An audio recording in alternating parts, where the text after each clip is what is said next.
আমাদের প্রিয় নবী হযরত মুহাম্মদ সাল্লাল্লাহু আলাইহি ওয়াসাল্লাম বলেছেন, রোজার চেয়েও নামাজের চেয়েও একটি কঠিন এবং কষ্টকর আমল।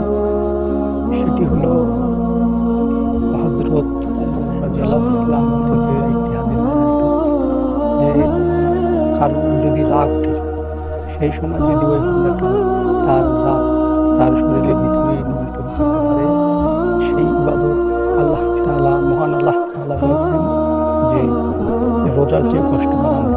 একথা কেন বললেন?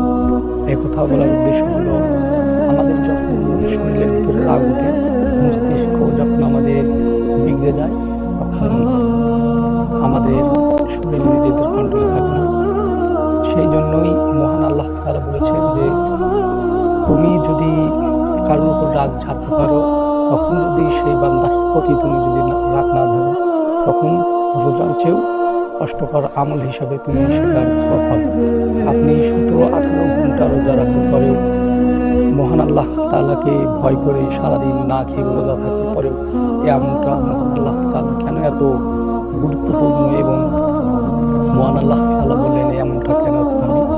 মহান আল্লাহ তাআলা বলার উদ্দেশ্য হলো, আপনি যদি আপনাকে যদি একটা কোনো ফকির ভাবে যদি কষ্ট দেয়, তাহলে আপনি কিন্তু একজন সামর্থ্যশালী।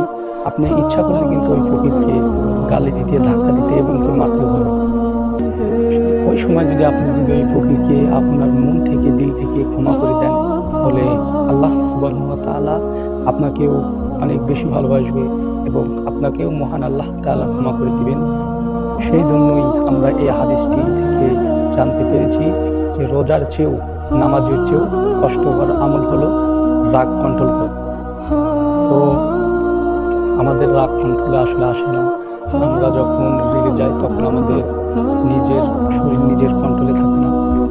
হাতের সামনে যা থাকে, একজন আমার মায়ের পেটে ভাই হলে তাকে আমরা আক্রমণ করতে কোনো দ্বিধাবোধ করি না।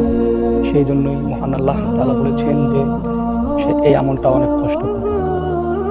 তো আমাদের যখন রাগ উঠে যায়, নিজের বাবাকেও আমরা গালি দিই, মাকেও গালি দিই, এমনকি বাবা মাকেও আমরা, এমনকি গায়ের উপর হাত তুলি বা আমরা হাত তুলি।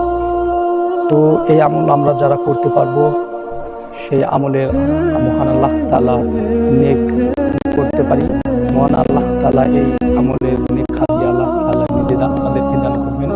আমরা যেন সবাই এই আমলটি করতে পারি। সকলে বলি আমিন। আসসালামু আলাইকুম। আপনারা সবাই ভালো থাকবেন। আশা করি আরো নতুন এমন ভিডিওতে আমার এই ইউটিউব